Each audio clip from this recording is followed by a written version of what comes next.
सभी लोगों को नमस्कार। मैं बादल सरकार। कहते हैं कि समस्याओं से कभी घबराना नहीं चाहिए, क्योंकि ईश्वर हैं, भगवान हैं जो हमारे साथ हमारे समस्याओं में साथ खड़े हैं। इसे मैं एक छोटी सी कहानी के माध्यम से आपको समझाना चाहता हूं कि जीवन में कभी भी समस्याएं आए, आप एकदम भरोसा रखिए कि आपके साथ ईश्वर भगवान हमेशा खड़े हैं। एक बार की बात है कि एक जंगल में एक गर्भवती हिरन अपने बच्चे को जन्म देने के लिए तैयार थी। वो जन्म देने के लिए अपने बच्चे को जन्म देने के लिए एक बहुत ही शांत जगह की तलाश में थी। वो खोज रही थी कि कोई एक ऐसा एकांत जगह मिले जहां मैं अपने बच्चे को जन्म दे सकूं, अपने शावक को जन्म दे सकूं। बहुत ढूंढने के बाद उसे एक बहुत उपयुक्त स्थान मिलता है, एक ऐसा जगह मिलता है जहां वो अपने बच्चों को जन्म दे सके। एक नदी के किनारे दिखता है बहुत ऊंची ऊंची घास है। उसे लगा कि ये घास वाला जो जगह है, यहाँ पे मुझे कोई देखेगा भी नहीं, कोई मुझे डिस्टर्ब भी नहीं करेगा, परेशान भी नहीं करेगा, और मैं अपने बच्चे को, अपने शावक को अच्छे से जन्म दे पाऊंगी। वहां पहुंचती है उस जगह पे, और पहुंचते ही उसे प्रसव पीड़ा शुरू हो जाती है। यानी कि अब बच्चे होने में बहुत ज्यादा समय नहीं है।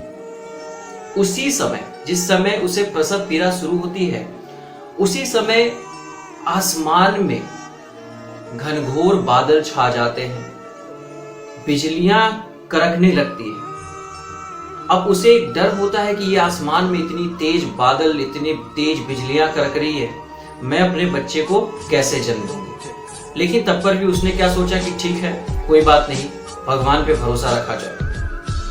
जब वो नीचे देखती है आसमान को छोड़ के, तो दाएं जब उसने देखा तो उसे नजर पड़ा कि एक शिकारी अपने तीर को मेरे तरफ ही निशाना साधे हुए है, और ना जाने कब किस समय वो अपने कमान से तीर को छोड़ेगा और मैं और मेरे शावक पता नहीं जिंदा रह पाएंगे कि नहीं। वो बहुत तेज घबराना शुरू हो जाती है, उसके अंदर एक घबराहट आ जाता है। लेकिन घबराहट में उसने जैसे ही अपने बाईं ओर देखा, दाएं से बाईं ओर देखा, इस घबराहट में और इजाफा हो गया, क्योंकि बाईं ओर एक बहुत ही बड़ा शेर, भूखा शेर उसे खाने की तलाश में था, उस पे झपट्टा मारने की तलाश में था। आसमान में बादल गरज रहे हैं, बिजलियां चमक रही हैं। एक तरफ शिकारी तीर साधे हुए, दूसरी तरफ एक भूखा शेर नजर गराए और घात लगाए बैठा है। और जब उसने पीछे देखा तो बिजली की वजह से जो सूखी घास थी उसमें आग लग चुकी थी, और सामने तो नदी था। आप सोच के देखो, चारों तरफ से उसके सामने परेशानी आ गई, आसमान से भी, नदी से भी और जमीन पे भी। एक तरफ आग लगा है, एक तरफ शिकारी है, एक तरफ नदी है और एक तरफ आग लगा है, एक तरफ भूखा शेर बैठा है।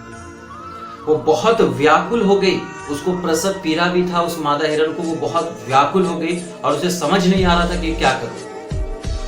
उसे ये फील होने लगा कि अब क्या होगा, क्या मैं बच पाऊंगी, क्या मेरा बच्चा बच पाएगा, क्या मेरा शावक बच पाएगा, क्या वो अपने शावक को जन्म दे पाएगी, क्या जंगल का आग सबको जला देगा, क्या ये जो शिकारी है वो मुझे मार देगा, क्या उसके तीर से मैं बच पाऊंगी, या फिर सबसे बच गई तो ये भूखा शेर तो मुझे छोड़ेगा भी नहीं, क्योंकि मैं इस स्थिति में हूं कि न तो मैं भाग सकती हूं और न किसी भी चीज का सामना कर सकती हूं। अब क्या होगा, समझ में नहीं आया। जब हर तरफ से रास्ता बंद हो गया तो उसने भगवान के ऊपर छोड़ा और अपने आप को शून्य में छोड़ दिया, एकदम पिन ड्रॉप साइलेंस, कि जो होगा देखा जाएगा, बाकी ऊपर वाले की मर्जी। जब ऐसा हुआ तो उसने देखी कि कितना हिम्मत दिखाया कि अब मेरे पास कोई रास्ता नहीं है, मैं अपने बच्चे को जन्म दूंगी, क्योंकि प्रसव पीड़ा में मैं हूं। मैं आप लोगों को बताना चाहूंगा, जी हाँ मेरे दोस्तों, कुदरत का करिश्मा देखिए, कुदरत का करिश्मा देखिए। कहते हैं कि बिना ईश्वर के मर्जी के एक पत्ता भी नहीं हिलता है। इस कुदरत के करिश्मा में यह हुआ कि अचानक से जो बिजली कड़की, सूखी घास में तो आग लगी ही गई थी, धीरे धीरे वो आग बढ़ रही थी। दोबारा जो बिजली कड़कने से वो जो शिकारी था, जब उसने तीर छोड़ा कमान से, तो उसी समय बिजली कड़कने से उसकी आंख चौंधिया गई, और आंख चौंधियाने की वजह से उसका तीर का निशाना जो है मादा हिरन की बजाय भटक गया। वो उसे न लग के जाके सीधे उस शेर के आंख में लग गया। वो तीर उस शेर के आंख में लग गया। अब आंख में लगने की वजह से शेर बौखला गया, वो परेशान हो गया और चिल्लाने लगा, गरजने लगा और इधर उधर भागना शुरू कर दिया। इस इधर उधर भागने की हरकत को देख के शिकारी डर जाता है और शिकारी वहां से भाग जाता है। आप देख पा रहे हैं कुदरत का करिश्मा। और अचानक से आसमान में जो बादल छाए हुए थे, बिजली कड़क रही थी, वो तेज बारिश में बदल गई।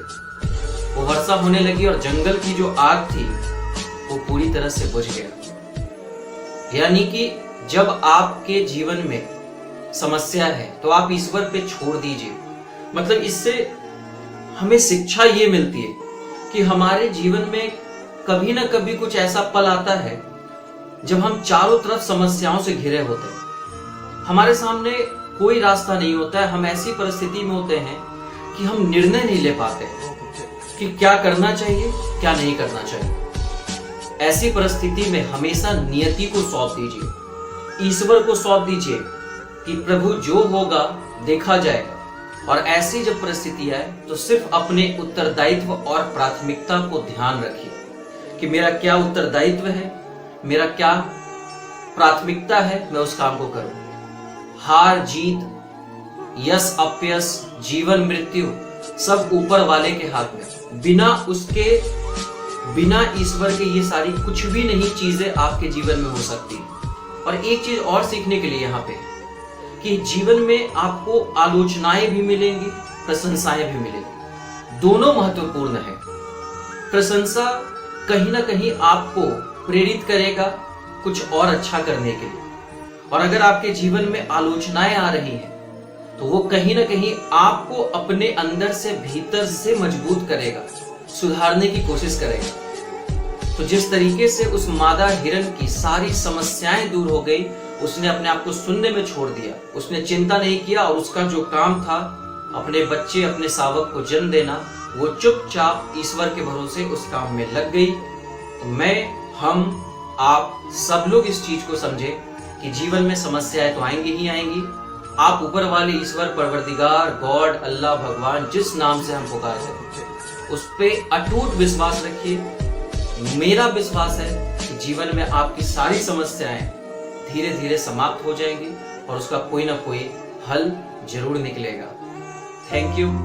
आप मेरे साथ जुड़े रहें, इसी तरीके से जुड़े रहिए। और अगर आपको पसंद आता है ये वीडियो तो प्लीज लाइक, शेयर, कमेंट करना बिल्कुल भी नहीं भूलें। Thank you, take care.